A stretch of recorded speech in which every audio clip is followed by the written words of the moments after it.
Welcome to the Wired to Hunt podcast. This week on the show, I'm joined by my longtime collaborators and co-hosts of the Wired to Hunt podcast at one time or another, Dan Johnson and Tony Peterson. And we are breaking down their 2025 rut hunts, having a little bit of a therapy session here, having some good laughs, sharing some stories, and discussing the lessons they've learned from these past couple weeks of epic rut hunts.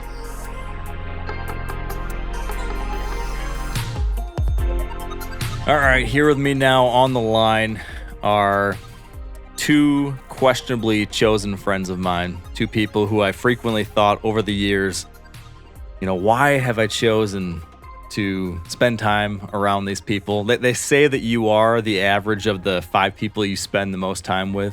And while I don't get to spend as much physical time like in real life with these guys as I wish, I have spent a whole lot of hours digitally with them.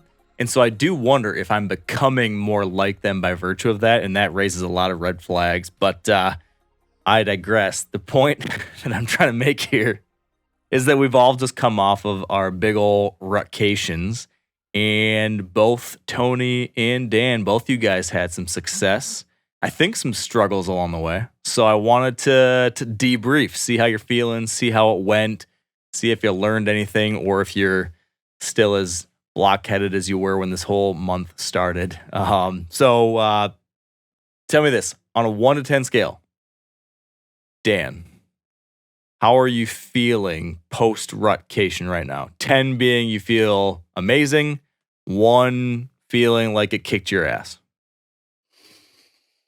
Mentally, I was telling Tony before we started recording, mentally, I'm back in dad zone, husband zone. Mentally, I'm okay. Mentally, I'm stable. Take that how you want to take it. Physically, I'm a broken man. Like, dude, I'm not joking. This year, I had to use a crutch to get to a tree stand and lay down my crutch.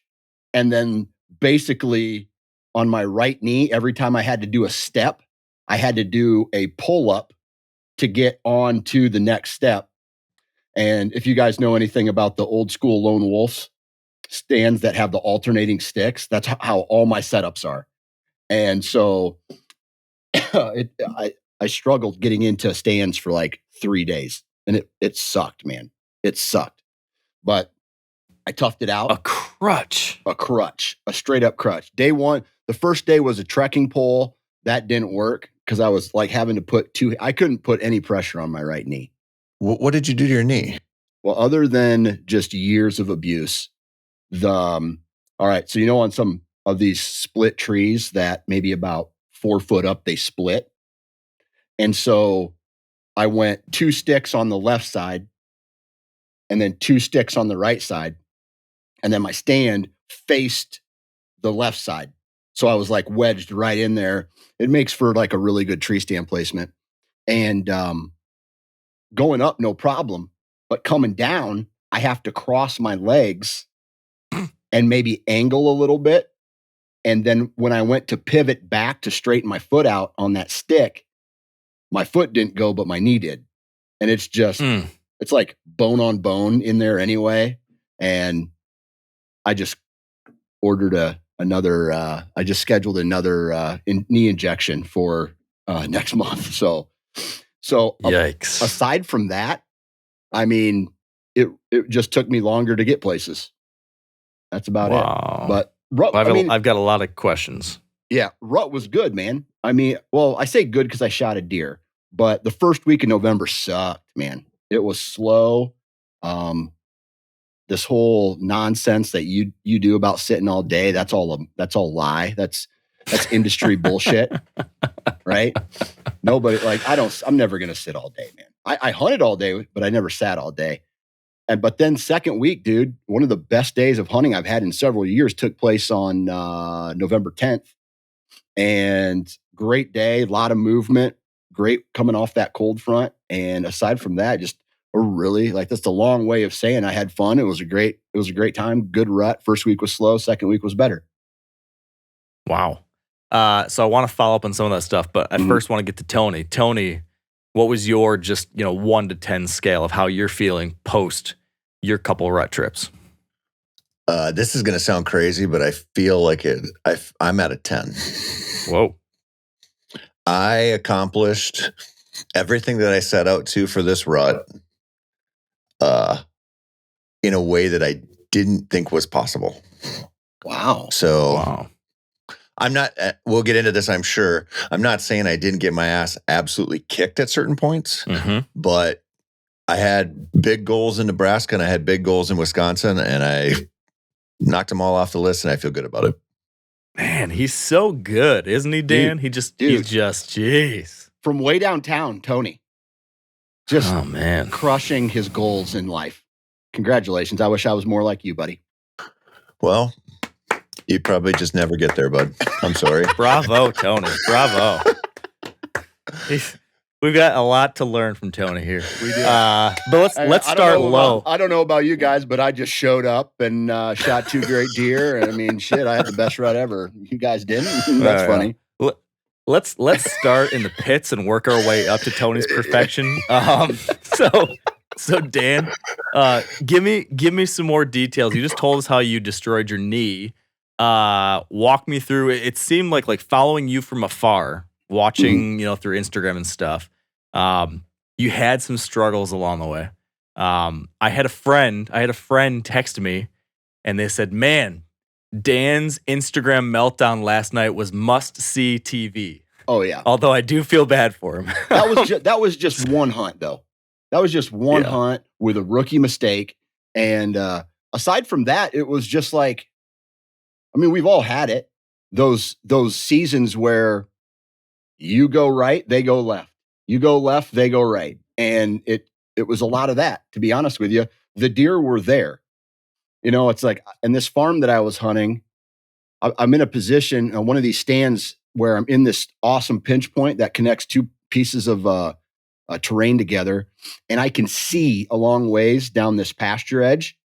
And then you got deer popping out way down there. And then I go hunt way down there. And then as I'm coming out of the timber, all the deer are over there. Right. And so it's just like this, it's zigging and zagging and things like that. But that's not saying that I didn't have opportunity. I definitely had opportunity. And if I had a little more time and a little more patience, then I'm sure I would have connected on one of the target deer that I was after. But my meltdown came on the best day that I talked about on November 10th. And that was, I sat this one tree. So we had this conversation a long time ago about being too mobile. Yeah. And like in the past, I would sit a stand, move. Well, they're not here, that not here. Yep. And a little bit because of my knee and a little bit because I just didn't want to move all around a lot. I said, I'm gonna try this out, and I'm gonna sit one stand with a Loctite access route on a great wind, either a southwest, west, or northwest wind. And it just needed to be out of the west. And I wanted to see if that changed things, right? Because deer were coming through. And every day I had encounters with deer in shooting range. And my goal during the rut was this. It was one goal. I want to have a couple does within shooting range every hunt I go on. And I felt like if I could do that, then I could be in a good spot where bucks were going to be coming to investigate. And so sure enough, on the evening of the 10th, 2 does came through, a really good 3-year-old 10-pointer, probably in that 145 class, came through. And he's a bigger buck than the one I shot. He just had something a little extra that I wanted to see what happened to him next year. And so I just let him walk. And then out of the back of this thicket, I see a little movement. And there's this 10-pointer shows up, probably 150 class 10, great deer, 4-year-old, I'm assuming. And so these does walk down this trail, cross this creek, and there's a gap in this thicket. And I ranged the gap. I didn't range the deer. I ranged the gap. Buck comes through. He just stops perfectly. And I'm already at full draw. I ranged that gap 33 yards, put the 30-yard pin just a little bit above center line on the body. let one go, fucking foot over his back. And I'm just like, you got to be kidding me. Like, I felt like I was pretty in control of everything. And he bounces back into this thicket, but I can still see him. And he wants those does. Here he comes back again, same trail. Draw back, same gap, right before this little creek crossing. I put the 30-yard pin in dead center this time, maybe even a hair low. Whoop, over his back again. And I'm like, what? And that's where the meltdown came from. I said some bad words on internet. But so here's the deal. Instead of ranging the deer. Hold on. Before you explain that. Okay. I want to understand. Now, for people who saw your Instagram meltdown, they got this. But for those who didn't see it, walk me through your mental state and like your state of confusion, or just like your self-analysis after all that happened. Like you were talking through, like, how could this happen? How did I do this? What's wrong with me? What happened? Talk me through what that was like. Yeah. So the first shot goes off and I'm a foot over the back and I'm just like, Dan Johnson doesn't miss like that, right? He's on that Tony Peterson level. He just doesn't. Yeah. He doesn't make those kind of mistakes. Dude, I missed like that a lot. and so I just was like, what the hell? But I didn't have enough time to like break it all down before the second shot because it was fairly quick. It was like 45 seconds goes by. He pops off. He looks back at the does and he's back in it. I don't know about where you guys were hunting, but Osage orange balls or hedge balls or whatever you call them were dropping and they make a ton of noise coming down. Crack, crack, crack, crack, crack. And these deer are just now ignoring that noise. And so that arrow goes and my bow goes off and crashes into the grass and in the thicket behind it. And he's just like, oh, must be something falling out of the tree. He's got his mind on these does. He comes back. And that whole time, all I'm thinking about is get another arrow in. Because if he comes kind of away from me, I had another shot as well. And he came back down the same thing, drew back again. And the second time, he really wasn't like crazy spooked. He's just like, I think I'm just going to leave. And just turned around and walked away. No tail, no running, no trot, just walked away. And so as I'm sitting there having this, like, what's going on, my thought process just goes through everything. And I'm just like, dude, I must have bumped my sights. I don't like, because the first miss, I could have chalked that up to like buck fever because I get pretty fired up. But the second time they came through, I was like, okay, I get a mulligan, and all that tension is now gone. And so I was just, I don't know, man. I just went into autopilot again, got everything straightened up, went back into the same, same forms, same shot process. I do this little thing called like touch, pause, release. And so like I'll draw my bow, that's touch, get my nub where it's supposed to be, and then pause is like an exhale, and then go through the trigger, the thumb release, and it's another bad shot. And then that's when I just kind of fell apart. You got to use different words when you describe this mantra in the future, Dan, when you're saying that your mantra is touch, pause, release, and it's all about your nub. A lot of I use the other hand. But anyways. So hold on. Do we know what happened? Did I miss this? Well, so I go back to the truck, right? And in the headlights, I set my target up. I had it in my truck. In the headlights of the car, go back to 30, range it, dead nuts. Like I shoot like 3 or 4 arrows at this target at 30 yards and no issues. And so the only thing that I can think of that happened is that the deer walked through, and instead of ranging the deer at the angle of the tree stand, I was kind of on a very slight slope. So through the gap, I ranged 33 yards. But when a spike came through, like, I don't know, not a spike, this big laid down tree, I ranged it at 20, and they were just on the opposite side of this tree. So when I ranged the gap, I ranged basically through the deer 13 yards further than where the deer were actually at.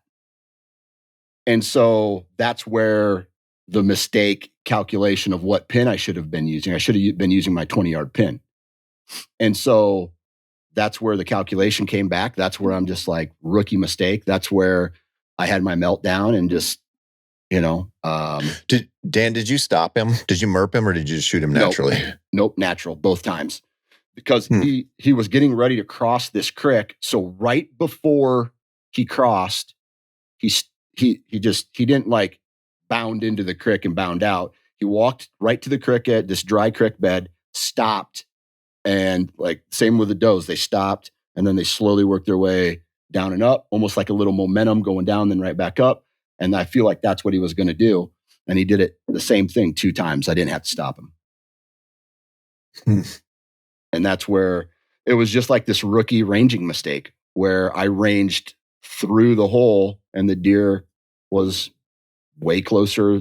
If I would have ranged the does in that gap, I would have had an accurate measurement instead of ranging through it. So if we were to ignore the shot mistake there, yep, would you say that this hunt validated your idea of during the rut, sometimes just sticking it out in one spot and giving it more time? Oh yeah, absolutely. Especially with a Loctite access route. I mean, this thing on a west wind, this stand is easy to get to. Deer typically don't get to the east of its location. They kind of peel off north or south, and they don't go east. And it's just a stand where I feel like if you could hunt a lot on good winds. And I had good backing to the trees. I felt like I was exposed, but then when I got down and looked up at my tree stand, there was a lot of backing behind me with other trees. And so I was able to get away with a little bit more drawing back. And I've had encounters in that stand before. So I know that like there's good trails that kind of crisscross through this area. And yeah, I definitely like that spot and definitely going to hunt it again. I'm going to make a micro adjustment to it probably March when I go back there. But other than that, just that like you talked about finding that spot within the spot. Mm-hmm. I found it. So yeah. Yeah. So how'd you end up killing the buck that you did kill? Same stand. Same spot. Same spot next night. And so I just went back in there, same exact wind direction. That morning I had a different wind, so I went to a different stand, and I had to wait until it shifted in order to get back in there because it was too far north. There was no west in it. And these deer almost come right towards the stand, and then they peel off away from it just a little bit. And I needed a little bit of west in that. So I waited until the wind rotated back to the west later that afternoon, got in that stand and waited. And that doe group came through again.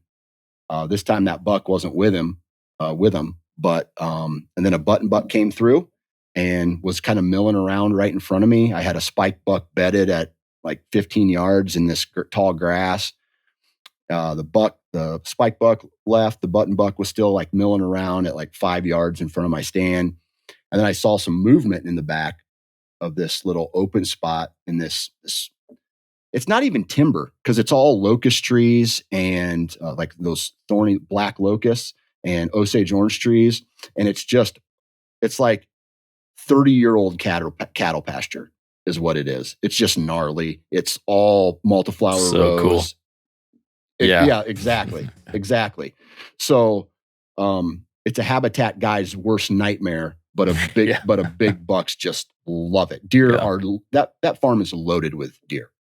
And so I see this rat coming through, and I had passed a 8-pointer similar to him like the previous week, who was all over the farm on trail cameras and stuff. But I ended up looking at this buck, and he's just a little bit wider he's right at the ears, maybe just a little bit wider than that other 8-pointer, and I looked at my broadhead and it was drooling, and it kind of looked back at me, and he was like, dude, it's time. And I was like, I'm not going to question you. Gotta It's eat. time. Yeah. And I was like, it's go time. And it was just one of those things where, and I'm sure we'll talk about this later, but I just like, dude, I just stopped giving a shit about all the things that people talk about, like the big buck craze and the age. Dude, I wanted to throw a fucking arrow that day, and I did. And so I got jacked up when I saw him drop down off this hillside, and then he disappeared, and then he popped up at about 30 yards, and he was wide, and he was a beautiful 8-pointer. And that's when that old Dan Johnson, he's like, the jaw dropped and the blood started boiling, man. And I was just like, let's do it. And then boop, double lung, watched him fall over, and I felt very happy. So did you have any, like, did any of those thoughts go through your mind at the time? You were like, I usually would have passed this buck. I passed bucks like this earlier. I shouldn't shoot it. But then you're like, screw it. I'm going to do it anyways. Or was it like none of that at all and just instantly, I just want to shoot this deer? Well, the expectation, I've talked to both of you guys about this on previous episodes, where I'm just like, I'm going to go out. I'm going to hunt the best spots. And if a great deer shows up, but I'm past that, like, I don't have the ability to manage farms. Okay. I'm a bow hunter. I'm not a land manager. I'm not a whitetail like grower or whatever you would call those guys, right? I'm not here to get whatever is available, I'm going to take it. And I have also said that I am on a sliding scale. I'm going to go out for my number 1, number 2 bucks as I'm going to go in those spots, and I'm going to go. But as that week in my time starts to fade, and week 1 was great. As I went back to a wrestling tournament, week 2 started, you start to feel the pressure as a father and as a husband and as a volunteering for coaching multiple sports. You're like, I should probably start thinking about getting home. And I don't want to say that buck was my ticket out of here, but it was just an opportunity that I was like, this is good. And I had this conversation with a guy. I want to hear what your guys' thoughts are. He was good enough. And when you say it like that, it's almost like, ooh, that almost sounds a little icky. He was good enough. But for me, yeah. I was just like, dude, his meat's going in my freezer and his Euro mount's going on my wall. And man, this is what I wanted. I'm a busy human, and 95% of my life is outside of this tree stand, and I wanted to get back to it, man. And so I shot a deer that otherwise, previous years I may not have shot, but people change, goals change, life changes, and this is a result of that life. Does that make sense? I love that. It does. I love it. I think that's such a great, for people who have listened to you and us over the years too. I think all 3 of us have been going through our own kind of journey as we've been going through this and learning this stuff and having families and all that. But hearing you, back in 2013, when you were, passing giant bucks and talking about how you had to shoot a 170 or whatever, chasing shipwreck and all these other deer. And then to have this trajectory that you've been on, you've had all sorts of great success, but then you've also had all these other things in your life that you're realizing matter so much too. I think it's just a really great example of, it being okay to change and to go through these different things, and that you had an awesome hunt, and it was your awesome hunt, and that's all that matters. Doesn't matter what I think, doesn't matter what some jerk on the internet thinks. So you set a really good example, I think, for people to hunt their own hunts, to enjoy whatever it is they want to enjoy. I really like that. It was fun, man. And I think, I don't know about you, Tony, but at our age, we start thinking about, at this halfway point, we start thinking about things a little bit differently. And I just can't, I don't know. I've had this crazy mindset change just about everything in my life and how I've approached it. yesterday and previously, and today and tomorrow, and moving forward. It's just a complete different mindset on life. When I call it a midlife crisis, I guess. I don't know. When it comes right down to it, this whole deer thing, it's so stupid. It matters so little in the big scheme of things. Yeah. Whether or not you shoot a big buck, right? And that's what I've just started realizing over the last half decade or whatever, is that it's just we put way too much pressure on ourselves or whatever to do this thing that ultimately doesn't really matter. If you're not enjoying it, if you're not doing it for the reasons that really truly satisfy you and your family, then what in the hell are we doing? Yeah. So yeah, cool story. Cool to see all that come together. I'm glad that you filled the tag and had a great hunt.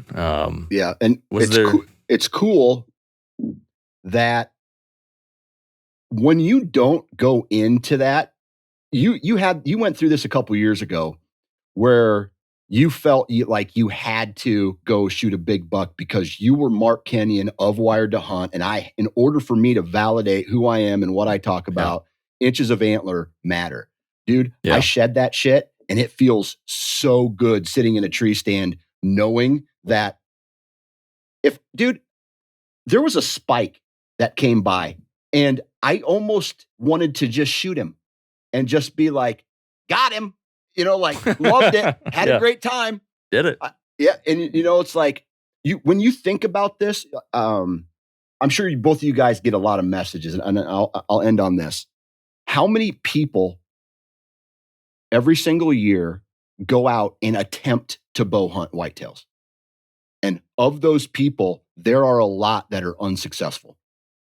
And to be able to be successful on a whitetail with a bow is something anybody should be proud of, no matter what the inches or sex of that animal is. That's a win, dude. That's a win. So there's that. I'll also say though, on the alternative side, when you look at how many people kill big bucks, quote unquote big bucks, there's a whole ton of people that kill big bucks now too, right? With a bow. And what I'm also realizing is that's not that special either. By that I mean, it doesn't really matter. Any Tom, Dick, or Harry can kill a big giant buck. Doesn't make you special. Doesn't make you an elite deer hunter. Doesn't make you someone who, I don't know. So it's both sides. It's it doesn't really matter that much either way. Whether you can shoot a big giant buck or you choose to shoot small bucks, it's about your own hunt. I mean, it's something like we said a decade ago. Hunt your own hunt. And I feel like I'm better understanding that every single year.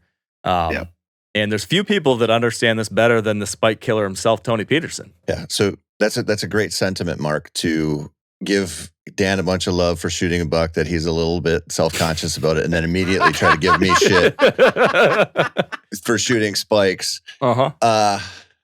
Anyway, I thought you'd appreciate that. Dude, you are the nicest prick I know. He deserves it, Dan. You know that. Wow. So tell us about Nebraska, Tony. You said it went so well. You are so good. You not only killed a big giant buck yourself, but you guided 2 other people to big giant bucks, as I understand it too. Tell us all about it. So Nebraska was nonstop stress for me since Steve called me last December. But I felt pretty qualified to set this hunt up because it's a low deer density deal. I mean, that place just doesn't have very many deer. I kind of got to know all of them. But we had 3 guys. So we have Steve, who's not, big into whitetail bow hunting. We have Pottery Pat, his neighbor, who's an awesome dude who's never really bow hunted whitetails this way, right? They're Western dudes, whatever. And then myself. And so we have 3 hunters, 3 camera guys, who the most experience in a tree stand out of those 3 camera guys, I think, was Max Barta, which is pretty light. Anyway, so it was going to be a challenge, and I knew we had big bucks, but I also knew it was going to be you're going to sit all day and maybe not see one kind of deal until one shows up. Is this property that you guys are hunting? It's similar to some of the other Nebraska stuff that we've hunted that's pretty wide open and then cover all by the river. Is it that kind of place? So yes, but this whole place is a working cattle ranch. So there's no, like, you walk through it, you're like, there's not hardly any cover. I mean, on the entire thing. So, but there is a river. What's that? Sandhills type stuff or further east? It's east, but it's like Sandhill. Like one half of this entire ranch is a moonscape that's Sandhills. There was no deer on there. There was a river bottom in there. There's some cattail sloughs. It's an interesting property. It was a cool property, but it's really light on good habitat. If there weren't cattle in there and they left it about 3 years, it would be unreal. Like literally unreal. Anyway, went down there a couple times this summer, hung cameras, went back, hung stands, put up blinds. And then Steve, for like a month and a half before this hunt, is like, send me pictures of coyotes, fox, bobcats, because I'm going to trap. And at first I thought he was messing with me. And I was like, I'm not sending you, just on the off chance that he's not joking, I'm like, I'm not sending you any pictures of coyotes or anything. I'm like, no way. Don't trap this. Like, don't freaking do it. So as we get closer, he's like, send me pictures of coyotes. And I'm like, no, I'm not going to do it. Because I had all the cameras. So I have the Moultrie app. So we get there, drive down there Monday night, right? Those guys have like a 15-hour drive from Bozeman, however long it is, pull a camper, big production deal, whatever. The night before, we're looking at wind, and it's like, I learned my lesson the last couple of years on the rut. I'm like, I'm setting up for south winds and I'm setting up for north winds because we've been getting a lot of south the last couple of years. And I'm like, I'm not going to get burned this way, right? So we have a limited number of setups for each wind. And, you look at the forecast and you're like, okay, we got a north in the morning and a south in the afternoon, north in the morning, south in the afternoon, or vice versa. So I'm like, we have very few spots where you're going to sit all day because you're going to have to shift. Anyway, so we're going through the plan and I'm like, okay, I have 2 really good river bottom stands with killer pinch points by them, but they're not that easy to get to if you've never been there. Like, you got to cross this big river. And so I'm like, I'm going to go into the farthest river crossing stand. I'm going to map, put my tracker on, map my route so you guys don't get dunked in the night, or when you're walking in there in the morning, whatever. And then I'm like, okay, Pat, I'm going to send you to this ground blind I have on this pinch point on the other side of the ranch that just turned on. There have been tons of deer going by there. And then I had a spot for Steve, and Steve's like, I'm going to go set a trap line in the morning on November 4th. Of course. So I'm like, okay. So I go out. It takes me way longer to get in. I gave it a lot of time. Couple false starts in the river where it got too deep, and you're filming stuff in the dark and whatever. So it's like getting to that point where I'm like, we got to get in there, right? We get to the stand, camera guy goes up. He's never been in a tree stand before. He's kind of banging, clanging around, tree arms, the whole thing. And it's like starting to get light. And I looked at my phone and I'm like, by the time I get into that stand, it'll be shooting light. But I'm like, I don't know what to do. Like, whatever. So he gets up, kind of gets settled in. I send the camera up. I climb up, pull my bow up, hang my pack up, hang my bow up. And I hear something and I look and there's a deer like 40 yards away. And I tell Drew, I'm like, hey, buddy, you got to get your shit together because we have something here right now. And he like clangs his carabiner on a safety harness on the stand. And so I reach up and I moved his lifeline up so he wouldn't keep banging on the stand. And he's like doing 360s up there, right? And I bring my binos up and I see this great big tine. And I go, dude, you got to get your shit together because this buck's coming now and he's right there. And so I have a beautiful little lane right in front of me where, the reason I set up for it is like a 20-yard shot. They go through this pinch point where this lowland meets the river. So there's like one little high spine they cross. Otherwise, they're wading a swamp. It's like, it's money, right? Well, that deer starts walking up and I'm like, man, I should shoot him in my first big window because it's low enough light where I'm like, if he gets into these other smaller ones, I'm like, I might clip something that I can't see or whatever, And so he walks in and I don't stop him or anything. I shoot, hear it hit, and he runs about 20 yards and stops. But he stops like not very far away. And I'm just like, you'll see it on the film. I'm kind of like, just reach and grab another arrow. Like I thought he would be gone, So it like took me a second to catch up to the moment. I'm like, I better get another one in him because I know I hit him pretty good. So I grab an arrow, put my pin on him, shoot. Arrow cracks into him. He runs 20 yards to my left and stops. So then I'm like, okay, grabbed another arrow, and I had to lean out because I could only see like 2/3 of his body. So I had to lean out to get a little closer to the shoulder. I lean out and shoot. My arrow goes right underneath him. And so I range him, and I'm like, oh, he's farther than I thought. I was just guessing 20 because I was in total panic mode. So I dial in, lean out, shoot the fourth arrow. And 4 that arrows. one just, oh my gosh. So I shot him 3 times, and I missed on the third shot. So I shot 4 times. That arrow looks like it's good. Every one of them had looked like it was good. Hits, he runs off. And I was just like, it was like the whole thing happened within like 4 or 5 minutes after I climbed into stand. And so we have this whole week. We have like a full week to hunt. And I'm like, I just killed a deer. And then, so the second guessing started to come in. I was like, what if he's not that big? Like my initial impression was he was big. But then I'm like, what if I shot like a scrapper the right away? And then I'm like, what if I don't get him and I shot 4 times at him? Like kind of, you know how it is. Because you're like, I'm not gonna get down yet because I don't want to blow this spot out. I don't, know. So we're trying to look at the footage, and it's like, you can't tell on the little screen. And I'm like, we have another little buck come through, and then we have some does. And I'm like, let's just ride this out, give it a couple hours. We get down and, go find the first arrow. It's broke off and covered in blood. I'm like, well, this is a good sign. Find where he stopped, and I shot him the second time, found another arrow covered in blood. So after the second arrow, walk over to where the third and the fourth shot happens, find my third arrow that I missed clean with, and I just like look down the blood trail or look down where this deer traveled, and I'm like, I can see blood like sprayed all over. I can see part of a lung. I'm like, okay, this dude's in trouble, right? Walk down little ways. I mean, we're only, 60, 70 yards from the stand, and he's laying there on the riverbank. Awesome buck. Like the same buck that literally this never happens to me, because I don't get to run trail cameras and kind of do a lot of setup work like this hunt specifically, And that buck that I killed, super unique. I actually watched that buck. It was the first deer that I ever saw on this ranch. I watched him stand up out of his bed on July 4th weekend when I was in hanging cameras. And I was like, that is a giant deer. Walked back in there, hung a camera, got a picture of him. He was the first deer I got a picture of. And so that buck he'd been like consistent, then inconsistent, then consistent, and then inconsistent, where he was there and then he'd disappear for like 3 weeks.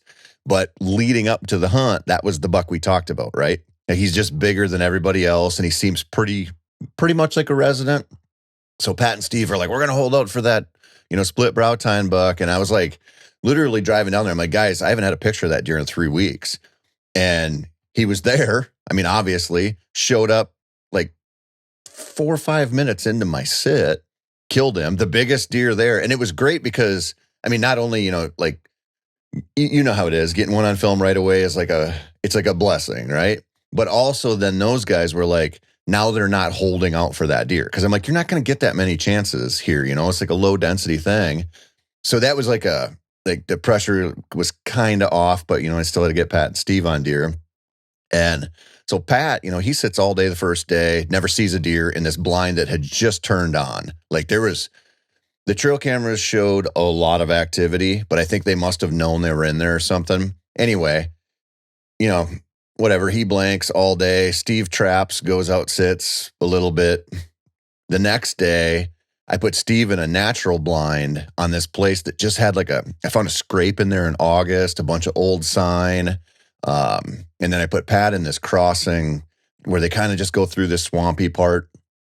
Steve has a pretty good one walk up on him, gets busted. He's pissed about that. But that deer runs off and goes down the next pinch point, which is where Pat is. Pat smokes him. So we have a 75-yard blood trail there, and we're 2 days in, and we've got 2 dead bucks. And Pat's buck was great, like a great deer.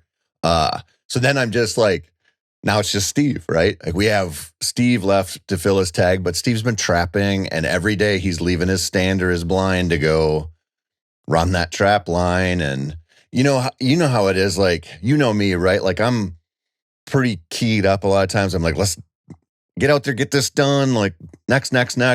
And Steve's like going to tell you all about the trap line and the badger he caught. And you're like, dude, it's freaking November 5th, November 6th, whatever.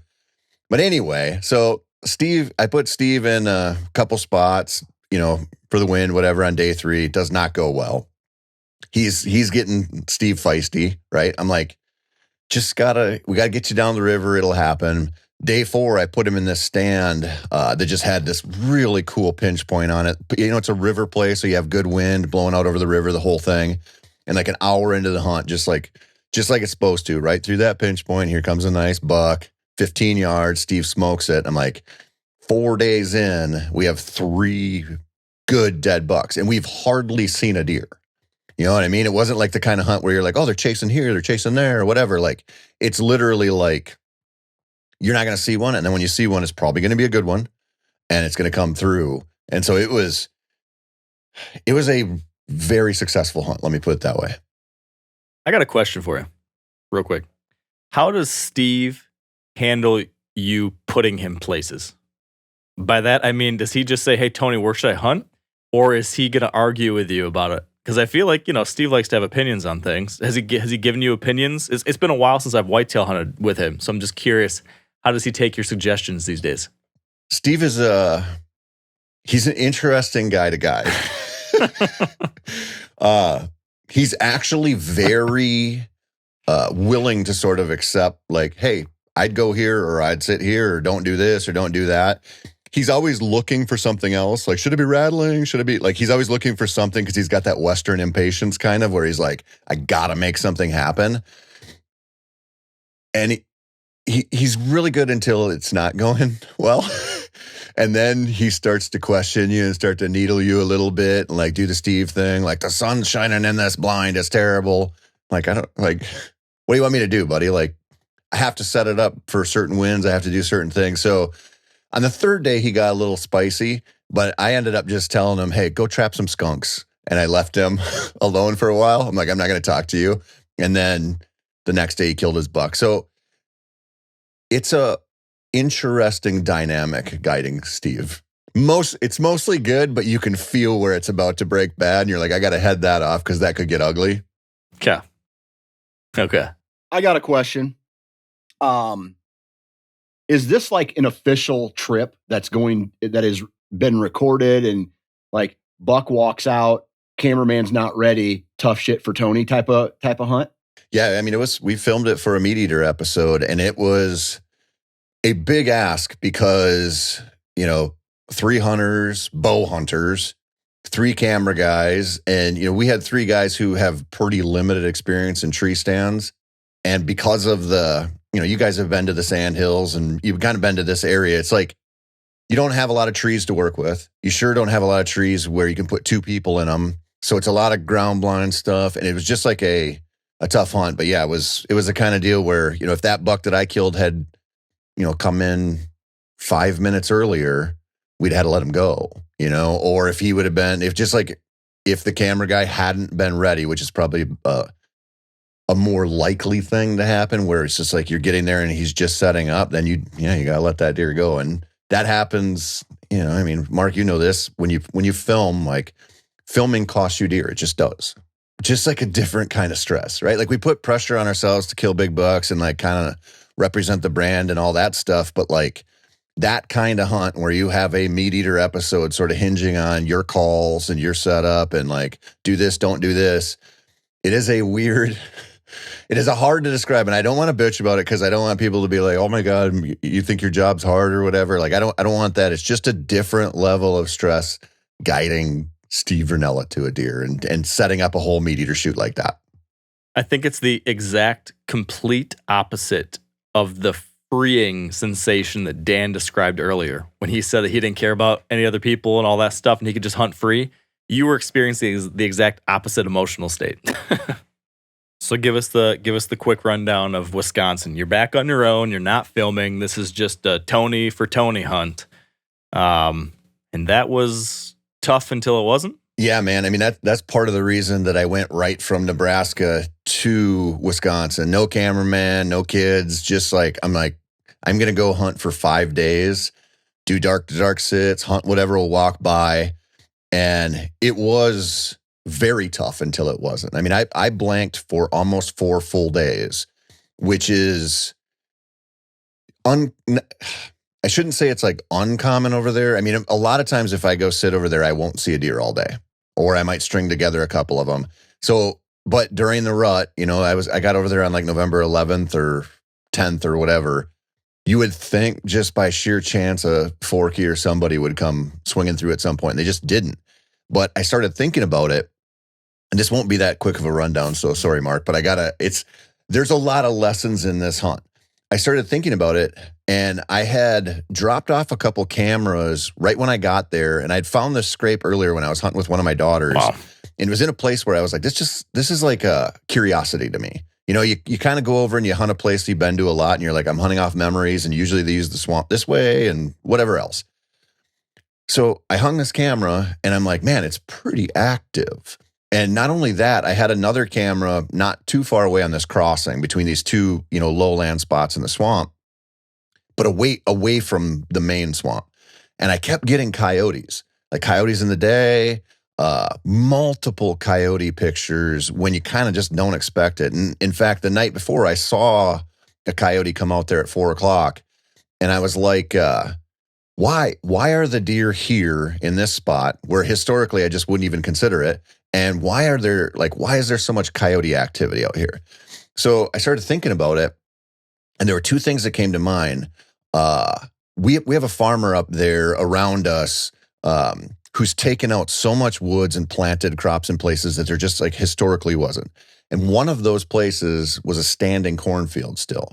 And it was like, I measured it on an X. It was 800 yards from where I was hunting. So I'm like, they got to cross the highway. They got to go between some houses. Like, is that the thing? Like, is that keeping them there? But the other thing was, I took my daughter down there in October, and we heard a pack of wolves light up in the swamp. And we have wolves, right? Like, you'll get pictures of them sometimes. We'll see them grouse hunting, or, you know, find tracks in the winter or whatever. But it's not like, you're never like, we have a constant presence of wolves right here. You know, like it's like a different thing. But hearing a whole pack light up in the swamp when we were blanking again for like 4 days, I was like, okay. So I started putting this together. I'm like, maybe those wolves pushed those deer out and those coyotes out, and they're all kind of hanging closer to civilization, closer to houses, closer to the highway. And so I just, on a whim, took a stand into a place where I was like, I had such low confidence I didn't even bring my pack. I didn't have my camera gear. I didn't even have a deer call with me. But I put the decoy out because it should be visible, set up, and I'm sitting there. And, you know, keep in mind, I am almost 4 full all-day sits deep on this hunt, and I haven't laid eyes on a deer yet. And I hear something, and I look to my right in this kind of swampy patch of, you know, brush and whatever, like really good kind of bedding-looking stuff, but it's everywhere. And I see this buck running, and he's like a 140. Which over there is like a giant deer, right? Like I was like, oh my God, holy shit. Like, and the wind was blowing like 30 miles an hour. So it was like, I did everything I could to get that buck's attention. He was chasing a doe. I was screaming. I was like, me, like, look over here at this decoy, you know, and he was mouth open, chasing all day. Like, you could tell he was not going to look. Like, there was nothing I was going to do that was going to get that buck to look over at me. Doe runs through the tree line, crosses the highway, and I can hear cars coming. And I'm like, I'm going to hear this buck get hit. And he kind of weaves his way around and then makes it through the tree line, gone out of my life. You know, they cross that highway, you're like, they're not coming back, right? But I was like, I can't believe that I had that encounter. And almost instantly I looked up, and on my side of this like waterway, here's a buck standing there. And he's like a 90-inch 2-year-old, which I will shoot all day over there. And I'm like, this dude's here with me, and he's going to look over, see this decoy. It's going to be over, because he was like 200 yards away. This freaking deer, I would call to him, and he would look over like 85% of the field, and he wouldn't turn his head to the left and look at my decoy. So he would stand there, and I'd go, me, and he would pick his head up and look over the whole field except that part. I'm like, just look over here, asshole. Like, right here, there's a doe. And finally, he walked straight away from me and disappeared. I'm like, I cannot believe I couldn't get that deer to see this decoy. Because, you know, I'm just like, if he sees it, he's coming, right? So he disappears. I'm like, oh my God, like I had 2 cool encounters. They're gone, whatever. Sitting there, like 2 minutes later, I look up, that buck walks back out. And I'm giving him everything. I'm like, mate. And he won't look. And he's like looking across the field. And so I glassed him and then I just turned to my left.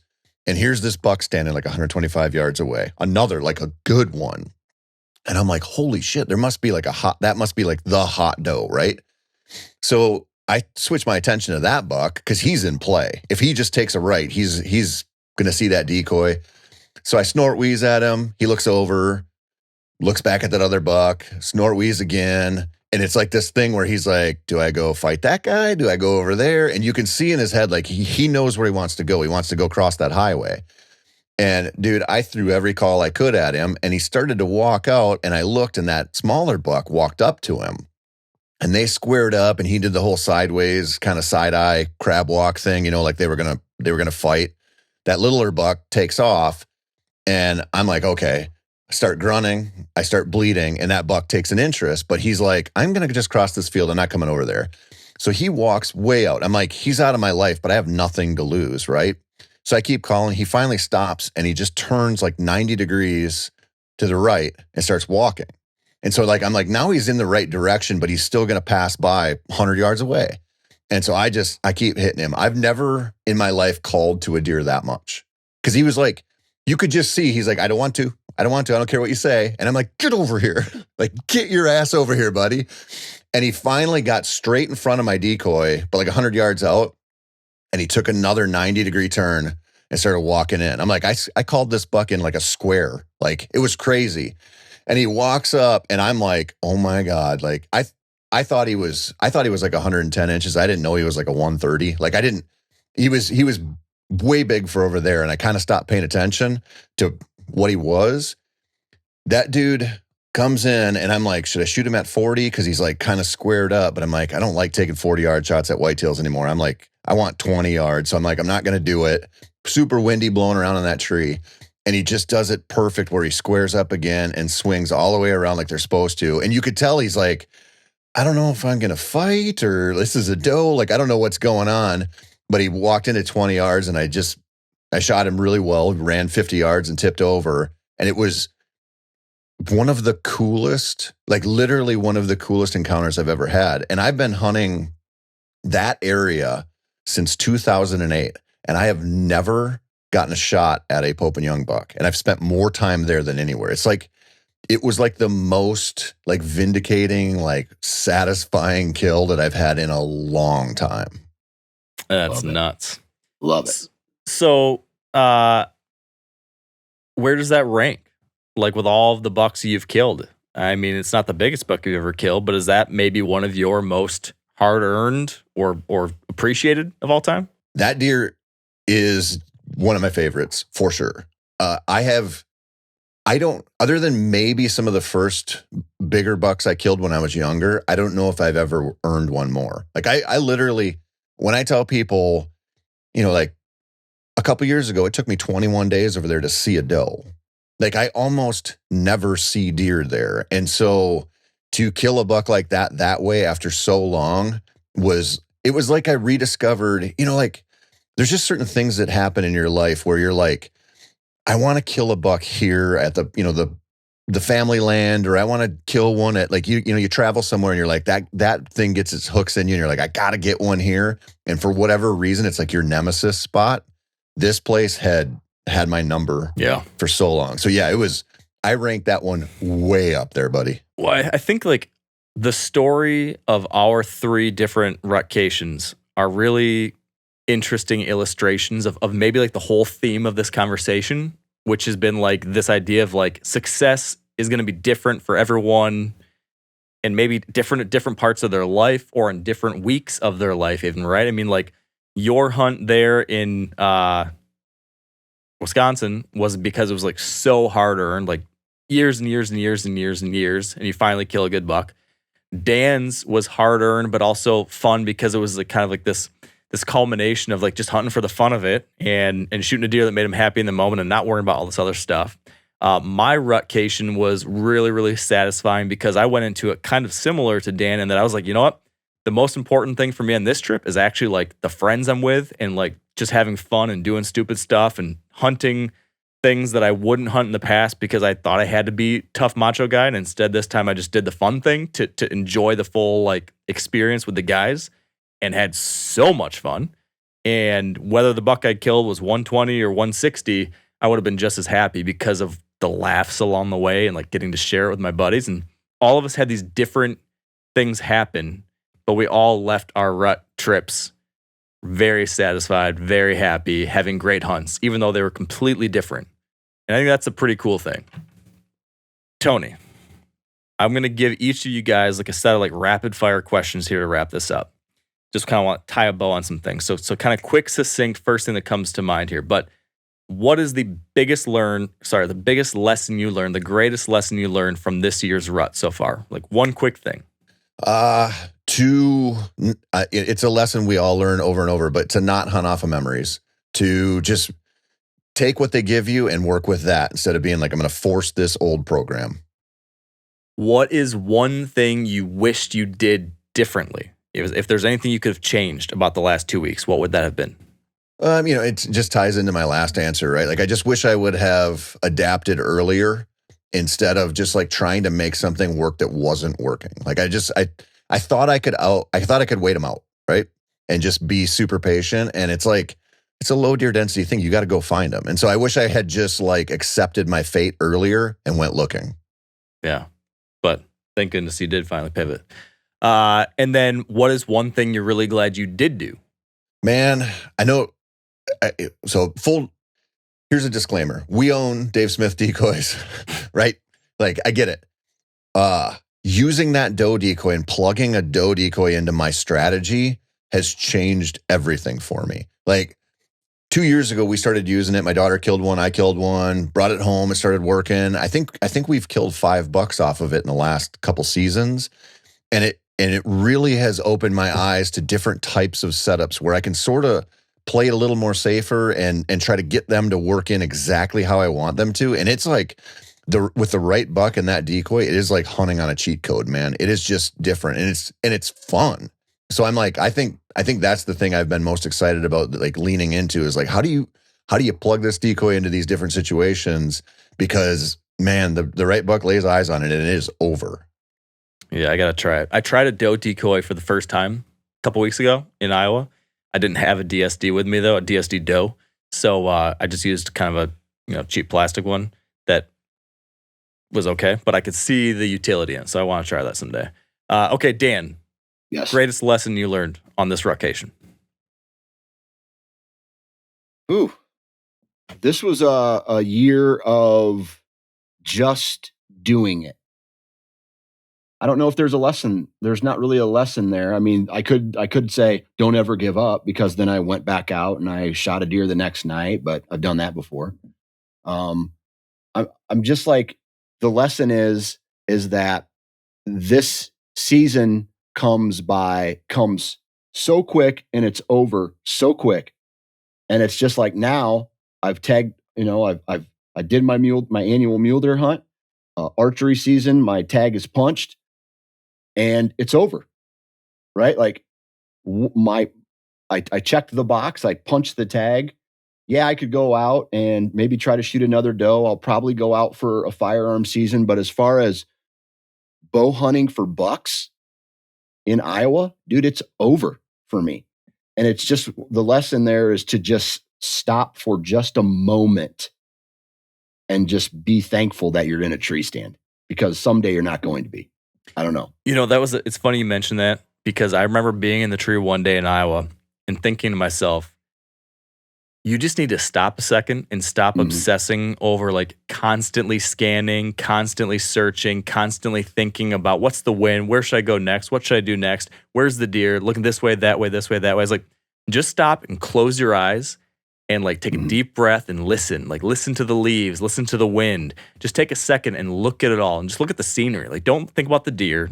Just like take in the moment. And I try to do that a few times, just like reminding myself to just soak in the setting and the place and that day, rather than thinking all the time about, the actual hunting side. And that was really nice to do. There was a couple moments, like you search for these. They're the moment of clarity where I wasn't on my phone. It was tucked in a pocket. And I wasn't thinking about anything. I was just there. Yeah. And those are the moments that, like, for 5 minutes, there was no stress. My blood pressure was low. Like, it was just amazing to be out and doing what we were doing. That's the good stuff right there. Yep. All right. One thing you wished you did different. One thing you're glad you did. Okay. The one big, this is big because I think it's going to alter my trajectory on how I hunt my Iowa farms moving forward. And I probably, like, I say this, it's going to be hard to do. I say it now, but I truly don't think I'm even going to start hunting until November 5th or 6th next year. Whoa. As far as rut is concerned, I've spent too much time sitting in these pre-rut type conditions where you're just hoping a big dog steps up into some kind of staging area or thicket when the doe groups are not ready yet. And so I feel like I would rather put more time into this. I don't know when this is going to launch, but we're recording this on November 17th. I would rather go from November 7th to November 17th than from November 1st to the 8th or something like that, right? I would rather go the second and third week. And I think I'm going to try to force myself. Like, I even left a note in my phone on November 1st next year that says, don't start hunting yet. And maybe I got a deer on camera and some things like that, but I just feel like I spent way too much time hunting iffy type conditions when if I would have waited an extra week, it would have just been prime time. Very interesting. That's a hot take, Dan. Yep. That's a hot take. One thing that you're glad that you did do. I'm glad I kind of stayed put, man. I had a lot of encounters on the 4th, 5th, 6th time hunting a tree stand. And I feel like the thing that I'm glad I did is I'm glad I kind of slowed down and just sat good, my best tree stands. And I just cycled through really 4 tree stands the entire 1, 2, 3, 4. Yep. I only sat in 4 different tree stands this entire year. And so, 4 on one property. And I'm glad I toughed it out and I just rotated through the best possible stand locations. I feel like that's something that I've been dabbling more and more with. You know, I feel like a lot of us start and want to hunt like the same spots a lot, and we do that too much and screw it up. And then all of a sudden we realize, like, oh yeah, being mobile is great. You should bounce around all the time, and new spot, first sit's the best sit. And then you go too far that way sometimes. Yep. And I kind of feel like I'm kind of finding that middle ground where there's utility to both, but balancing it, knowing when to move and when to stay is maybe more of an art than a science. And starting to figure that out. So very good, guys. I feel like we all had a heck of a start to November, a great first half of the month. I appreciate you guys sharing it with me, talking about it, breaking it down. That's all I got, gentlemen. So, best of luck the rest of the season. Yeah, congrats to gentlemen. You all. You too, fellas. And congrats, Tony. Really big round of applause here for Tony, though, because he really did knock it out of the park. 10 out of 10, achieved all of his goals. His shit smells like roses. So when are we going to get the book, How to Hunt Whitetails in the Rut, coming out? Yeah. What? Tony? Don't ask me to rate it, Mark, if you don't want the honest answer. If you want, next time be like, on a scale of 2 to 4. Tell me how good it is. And on that note, everyone, thanks for being here. Thanks for tuning in. And until next time, stay wired to hunt.